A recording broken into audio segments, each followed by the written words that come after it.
Praise lord. అందరికీ వందనాలండి. వాక్యంలోకి వెళ్లే ముందు ప్రార్థించుకుందాం. సర్వోన్నతుడా, సర్వశక్తిమంతుడా, కృపగల దేవ, దయగల మా తండ్రి, నీకు లెక్కలేని స్తోత్రాలు చెల్లించుకుంటున్నాం ప్రభా. వినుచున్న వారికి, చూచుచున్న వారికి ప్రతి ఒక్కరికి మారు మనసు దయచేయమని అడుగుచున్నాం ప్రభా. ప్రతి ఒక్కరికి రక్షణ దయచేయమని అడుగుచున్నాను నాయన ప్రభా. విరిగి నలిగిన హృదయమును దయచేయమని అడుగుచున్నాను ప్రభా. వినుట వలన విశ్వాసం కలుగుటకు సహాయం చేయమని అడుగుచున్నాను నాయన ప్రభా. నాయన ప్రభా, అనేకమైన ఆత్మలను రక్షించే ధన్యతను దయచే ప్రభా. అనేకమైన వారు స్వస్థత పొందుటకు, మారు మనసు పొందుటకు సహాయం చేయమని, వాక్యము వినుచున్న వారికి, చూచుచున్న వారికి ప్రతి ఒక్కరికి మారు మనసు దయచేయమని అడుగుచున్నాను తండ్రి. ఆమేన్. 1 తిమోతికి 4 అధ్యాయము 1 నుంచి కొన్ని వచనాలు అలాగూ రాయబడి ఉంది. వృద్ధునికి గద్దింపక తండ్రిగా భావించి అతని హెచ్చరించుము.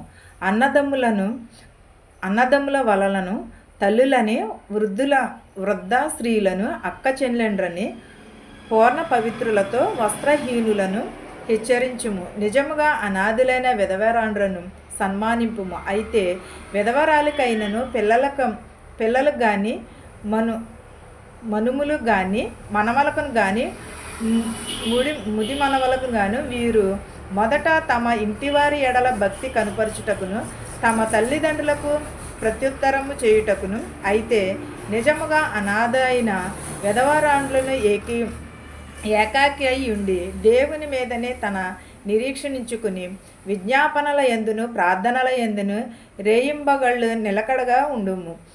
ఎలా ఉండాలి? ఎవరిని ప్రేమించాలండి? వృద్ధులని గద్దింపకూడదు, తండ్రిగా భావించాలి. పెద్ద వయసు వారిని ఏం చేయాలి? తండ్రిగా భావించాలి, తల్లిగా భావించాలి. వారిని హెచ్చరించకూడదు. అన్నదమ్ములనేమి, విధవరాలనేమి, స్త్రీలనేమి, అక్క చెల్లిననేమి పూర్ణ పవిత్రులతో వర్ణ స్త్రీలను అందరినీ కూడా ఎలా గౌరవించాలి? స్త్రీలను గౌరవించాలని బస్సుల మీద వాటి మీద రాస్తున్నారు. కానీ ఎవరు గౌరవిస్తున్నారు? ఎవరైనా గౌరవిస్తున్నారా? ఎవరు కూడా గౌరవించట్లేదు. కానీ స్త్రీలను గౌరవించమని ఉన్నది. స్త్రీలను సంఘంలో కూడా అసలు చాలా సంఘాల్లో కూడా నిలబడనివ్వరు, చాలా సంఘాల్లో కూడా ఎదరికి రానివ్వరు. కానీ ఇక్కడ ఏమన్నా స్త్రీలను, విధవరాలను కూడా, అక్క చెల్లెలను కూడా మర్యాదగా మాట్లాడండి అని అన్నాడు. వారిని హెచ్చరించవద్దని అన్నాడు. నిజముగా విధవరాళ్ళైన వాళ్ళని కూడా సన్మానింపమని అన్నాడు. విధవరాలను అంటే మనం అయిపోయి ఎదవరాలు ఎదురొచ్చింది, ఏదో జరిగిపోతుంది అని అనుకుంటూ ఉంటాం. కానీ ఎదవరాలను కూడా ఏమన్నా సన్మానింపమంటున్నాడు. వాళ్ళని నిజమైన విధవరాలనే వాళ్ళని కూడా హెచ్చించమని చెప్పుచున్నాడు. విధవరాలైన పిల్లలను కానీ వారి బంధువులను కానీ ఎవరినైనా సరే తృణీకరింపవద్దు అని అంటున్నాడు దేవుడు. ప్రతి ఒక్కరిని కూడా ప్రేమపూర్వకముగా సహోదరుని ప్రేమ కలిగి జీవించమని అన్నాడు. అయితే నిజమైన ఆ విధవరాలను ఏకీభవించమన్నాడు. దేవుని మీదనే తన నిరీక్షణ ఉంచుకుని విజ్ఞాపనల యందును ప్రార్థనల యందును రేయింబగళ్ళు నిలకడగా ఉండమన్నాడు. విధవరాలను ఎలా ఉండమంటున్నాడు? ప్రజల యందు కాదు, దేవుని యందు నిలకడగాను, ప్రార్థన యందు నిలకడగా ఉండి రేయింబగళ్ళు కూడా ప్రార్థన విధవరాలైన సమరయ స్త్రీ ఏం చేసింది? ఏలియా వెళ్ళి అడగగా ఆమె ఏది కూడా లేదు, లేకపోయేసరికి తినడం ఆ పూటకు మాత్రమే ఉన్నది. కానీ విధవరాలు ఏం చేసింది? నా దగ్గర లేదని చెప్పలేదు కదా, నా కుమారుడికి మాత్రమే ఉన్నది, నేను నా కుమారుడికి పెట్టి నేను కూడా పస్తులు ఉండాలి అని చెప్పిన వెంటనే వెళ్ళమని చెప్పగా ప్రార్థన చేసి వంట చేయగా వెంటనే ఏమైంది? రోజుకి బుడ్డిలో నూనె అయిపోలేదు, పిండి అయిపోలేదు, నూనె అయిపోలేదు, పిండి కూడా అయిపోలేదు. అలాగే రోజుకి అలాగే వస్తూ ఉన్నది. అలాగే రోజు ప్రార్థన చేయగా ఎన్ని సంవత్సరాలు తిన్నారు? అలాగే దేవుడు కూడా విధవరాలు తరపునే వ్యాజ్యమాడాడు. విధవరాలు బిడ్డలనే దీవిస్తానన్నాడు. అనాథ బిడ్డలను, విధవరాలు బిడ్డలను, తల్లిదండ్రులు లేని బిడ్డలను వీళ్ళందరినీ కూడా ఆశీర్వాదం. అదే కూడా మనకు కూడా అదే ఆశీర్వాదం. ఆ ఆశీర్వాదంలో ఈ రోజులు మనల్ని ఎలాగో నిలబెట్టుచున్నాయి. అంతేగాని బాగున్న వారిని కానీ, డబ్బున్న వారిని కానీ మనం చూడకపోయినా పర్వాలేదు, లేనంటి వారిని చూడాలి. పిల్లలు లేని వారికి ఆశ్రయం ఇవ్వాలి. వారిని కూడా అనేక మంది ఏం చేస్తూ ఉంటారంటే, వాళ్ళు బాగున్న వాళ్ళు మన పక్కన కూర్చోవడానికి కూడా చాలామంది కూడా లేనివంటి వారి దగ్గర కూర్చోవాలంటే కూడా చాలామంది విసిగిపోతూ ఉంటారు. చాలామందిని చూశాను నేను అలాంటి వారిని. వారికి స్తోమతకు తగ్గ వారిని కానీ, వాళ్ళకి స్థాయికి తగ్గ వారి దగ్గరే మాత్రమే కూర్చుంటారు తప్ప కానీ ఎవరైనా కూడా లేనటి వారు కూర్చుంటే నీచంగా చూస్తాను. కానీ ఏ పరిస్థితి ఎలా వచ్చినా కూడా ఎవరికీ తెలియదు. దేవుడు ఆశీర్వదించాడు కాబట్టి మనం ఈ రోజున ఇలాగ ఉన్నాం. అదే ఆశీర్వాదం దేవుడు ఇవ్వకపోతే ఏమైపోదుమో కదా మనము. దేవుడు మొదటి వారిని కడపటి వారిని చేస్తానన్నాడు, కడపటి వారిని మొదటి వారిగా చేస్తానన్నాడు. కానీ అంటే ఏంటంటే మనము నిరీక్షణ కలిగి ఉండాలి. ప్రార్థన యందు పట్టు విడవక రేయింబగళ్ళు ప్రార్థన చేయమని అంటున్నాడు. 6వ అధ్యాయం చూద్దాం.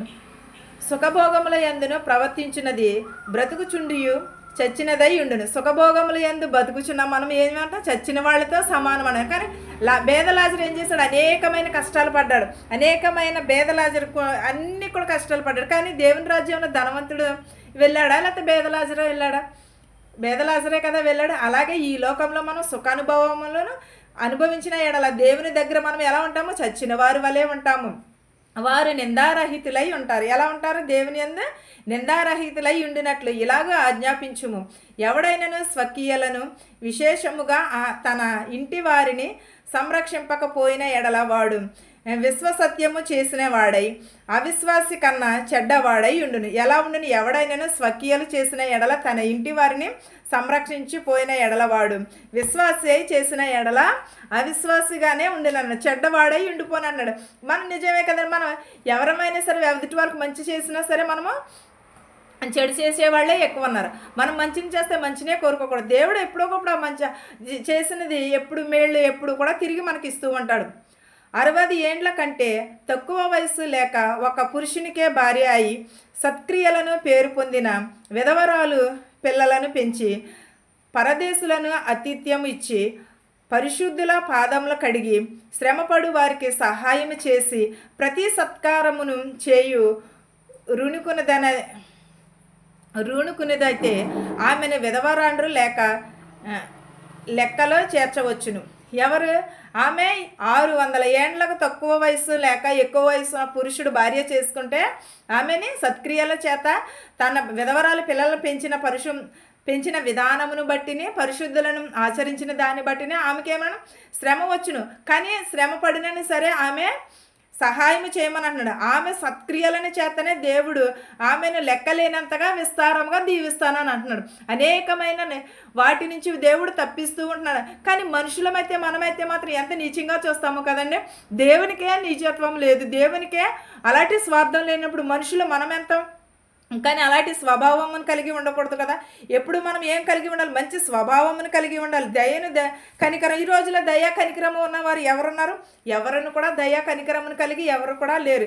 ఈ రోజులు పక్కవారు బాగుంటే వాచలేని వాళ్ళే, లేకపోతే అబాబా అదే ఇలాగా అలాగా. కానీ మన ఎదుటి వాళ్ళు అంటున్నామే కానీ మనమేంటి ఒక్కసారి గ్రహించుకుని చుంటున్నామా, మన పరిస్థితి ఏంటి, మనం ఎలా ఉంటున్నామని ఒక్కసారైనా మనము గ్రహించుకుని చుంటున్నామా? లేదు కదా. ముందు మనం ఎలా ఉంటున్నాము, ఈరోజు వాళ్ళకి అలాగనే ఉన్నది, రేపొద్దున నా పరిస్థితి ఏంటి, నేనేమైపోతానని ఆలోచన ఉండదు. కానీ ఎప్పుడు కూడా ఎదుటివారి సంసారంలోకి ఎదుటివారి బాధల్లోకి తొంగి చూస్తారే తప్పగానే మనము మన పరిస్థితి ఏంటనేది ఎవరము కూడా.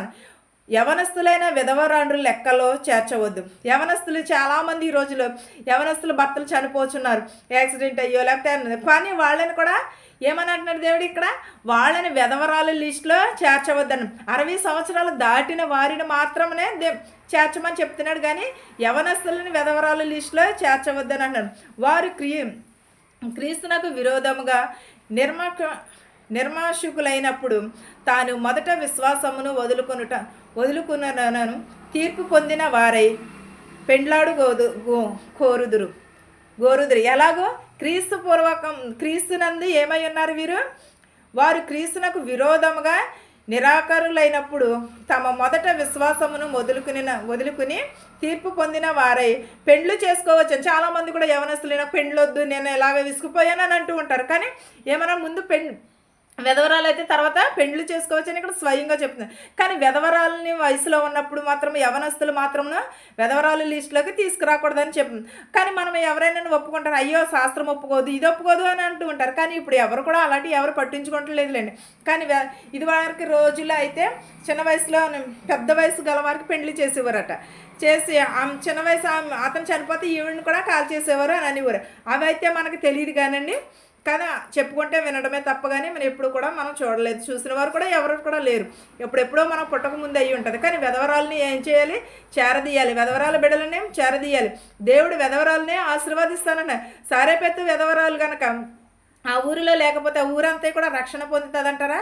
రక్షణ పొందదు కదా. వారందరూ ఎందుకని విధవరాలనే ఎంచుకున్నాడు దేవుడు. అనేకమైన పుణ్యమైన స్త్రీలు ఉన్నారు, అనేకమైన వారు ఆశీర్వదింపబడినారు. కానీ విధవరాలు వల్లనే కదా దేశం అంతా కూడా అభివృద్ధి పొందుతుంది, మారు మనసు పొందుతారని ఆమెను ఎంచుకున్నాడు దేవుడు. కానీ విధవరాలు తరపున వ్యాజ్యం ఆడతానన్నాడు, విధవరాలు బిడ్డలనే ఆశీర్వదిస్తానంటున్నాడు. కానీ మనలని కాదు కదా, బాగున్న వారిని కదా. కానీ వెధవరాలని, యవనస్తులు అయిన వారిని కూడా వెధవరాలు లిస్టులో చేర్చకూడదు. వారు మొదటి విశ్వాసమును కోల్పోతే రెండవ విశ్వాసమును కూడా చేసుకోవచ్చు అని అంటున్నారు. ఒకవేళ పెళ్లి చేసుకుని, చాలామంది కూడా పెళ్లి చేసుకోకుండా ఉన్న వాళ్ళు ఉన్నారు, పెళ్లి చేసుకున్న వాళ్ళు ఉన్నారు. కానీ చేసుకున్న వాళ్ళు ఏమని అంటారంటే, మనుషులు అనేకమైన మాటలు అంటూ ఉంటారు. కానీ అది కాదు కదా, దేవుడే స్వయంగా చెప్పుచున్నాడు కదా. 1 తిమోతికి 5వ అధ్యాయంలో చెప్పుచున్నాడు కదా, 5వ అధ్యాయము 11వ అధ్యాయంలో చెప్పుచున్నాడు. అలాగే ప్రతి ఒక్కరూ కూడా చేసుకోవచ్చు పెండ్లులు. వెధవరాల పెండ్లనే ఆశీర్వదిస్తానన్నాడు కదా. నేను ఎలాగే ఉండిపోతే, ఒకవేళ నేను ఎలా ఉండిపోతే, నేను వెధవరాల కిందనే ఉండిపోతే దేవుడు నన్ను ఆశీర్వదిస్తాడేమో అని అనుకోకూడదు. వెధవరాలనైనా ఆశీర్వదించాలంటే దేవునికి రెప్పపాటులో ఆశీర్వాదములు కలుగుతాయి.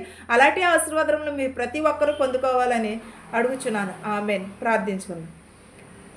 సర్వోన్నతుడా, సర్వశక్తిమంతుడా, కృపగల దేవా, దయగల మా తండ్రి, నీకు లెక్కలేని స్తోత్రాలు నాయన ప్రభు. గడిచిన కాలం అంతే మమ్మల్ని కాచి కాపాడి సజీవ రెక్కలలో ఉంచినందుకు నీకు స్తోత్రాలు నాయన. వినట వలన మాకు విశ్వాసం కలుగుటకు, మాకు మారు మనసు కలుగుటకు సహాయం చేయను నాయన ప్రభు. మా శత్రువులు మిత్రులు దీవించిన ఆయన ప్రభ, ధనికులనేమి భేదలనేమి దీవించిన ఆయన ప్రభ, వివరాలు బిడ్డలను దీవిస్తానన్నావు, ఆశీర్వదిస్తానన్నావు ప్రభ. వృద్ధాప్యంలో ఉన్నవారిని, నడు వయసులో ఉన్నవారిని, అంగవైకల్యం కలిగిన ప్రతి ఒక్కరిని స్వస్థపరచమని అడుగుచున్నాను ప్రభ. చెవిటి వారిని, మోగవారిని, కృంటి వారిని, గుడ్డి వారిని కూడా స్వస్థపరచమని అడుగుచున్నాను ప్రభ. పిల్లలు లేని వారి పిల్లలు దయచే ప్రభ, గర్భిణీ స్త్రీలకు సులువను కానుక దయచే ప్రభ. యవనస్తులు నీ కాడు మోయట ఎంతో మనోహరమన్నావు నాయన ప్రభ. నీ వాక్యం చేత వారి నడతను శుద్ధి చేసుకుని ధన్యతను దయచేయమని అడుగుచున్నాను నాయన ప్రభ. గడిచిన కాలం అంతే మమ్మల్ని కాచి కాపాడి సజీవ రెక్కలలో ఉంచినందుకు నీకు స్తోత్రాలు నాయన. ఇతర దేశాల్లో పనిచేసుకుంటున్న వారికి శక్తిని, బలమును దయచే ప్రభ. పని లేని వారికి పని దయచేయమని అడుగుచున్నాను నాయన ప్రభ. నాయన మెడికల్కి వెళ్తున్నారు ప్రభ, మెడికల్లో పాస్ అయ్యేటకు సహాయం చేయ ప్రభ. పీసీస్కి వెళ్తున్నారు ప్రభ, పీసీస్కి వెళ్ళేటకు సహాయం చేయను ఆయన ప్రభ. వేజాలు వచ్చినారు ప్రభ, వేజాల్లో కూడా ప్రభ అనేక మంది ప్రభ స్వస్థత పొందే భాగ్యం దయచేయమని అడుగుచున్నాను నాయన ప్రభ. వినట వలన ప్రభా నీకు విశ్వాసం కలుగుటకు సహాయం చేయమన్నారు ప్రభా. నేను వెలుచున్న వారిని, వచ్చుచున్న వారిని ప్రభ నీ కాపుదల ఉంచినాయన ప్రభా. మా దేశాలని, మా సంఘాలని ప్రభ కాచి కాపాడినాయన ప్రభా. మనశాంతి లేక చాలామంది ఉన్నారు ప్రభా, వారందరికీ మనశాంతి దయచే ప్రభా. అనేకమైన రోగములతో, వ్యాధులతో బాధపడుచున్నారు ప్రభా, వారందరినీ స్వస్థపరచునాయన ప్రభా. స్వస్థపరచు యెహోవాని నేనే అన్నావు నాయన ప్రభా. వారందరికీ స్వస్థత దయచే ప్రభా, మారు మనసు దయచే ప్రభా, విరిగి నలిగిన హృదయం దయచే ప్రభా. ప్రతి ఒక్కరి హృదయంలో మార్చమని అడుగుచున్నాను నాయన ప్రభా. ప్రతి ఒక్కరికి ప్రభు మారు మనసు దయచేయమని అడుగుచున్నాను నాయన. నా ప్రార్థనను నీ పాసాన్ని చేర్చుకోమని నజరేయుడైన యేసు నామములో అడిగి వేడుకొనుచున్నాను తండ్రి. ఆమేన్. పరలోకమందున మా తండ్రి, నీ నామము పరిశుద్ధపరచబడును గాక, నీ రాజ్యం వచ్చును గాక, నీ చిత్తము పరలోకమందు భూవేందు నెరవేరినట్లును మానిదినాహారం నేడు మాకు దయచేయము. మరణస్తులను మేము క్షమించిన ప్రకారము మరణమును క్షమించము. దుష్టుని నుండి, శోధన నుండి తప్పించము. రాజ్యమును, శక్తియు, మహిమయు నిరంతరము నీవై ఉన్నావు మా తండ్రి. వినుచున్న వారిపైన, సూచించిన వారిపైన సదాకాలం నీ కృప తోడై ఉండును గాక. ఆమేన్. ఆమేన్. అందరికీ వందనాలు.